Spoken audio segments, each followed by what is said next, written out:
ระศกสะอื้นให้ด้วยอาลัยพระปิ่นฟ้า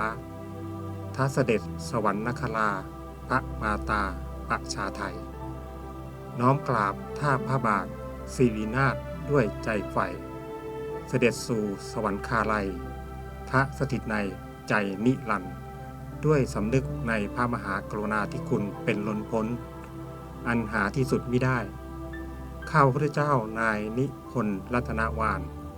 ผู้พิพากษาหัวหน้าศาลประจำสำนักงานอธิบดีผู้พิพากษาภาค 9 ช่วยทำงานชั่วคราวในตำแหน่งผู้พิพากษาหัวหน้าศาลจังหวัดสงขลาพร้อมด้วยข้าราชการฝ่ายตุลาการศาลจังหวัดสงขลา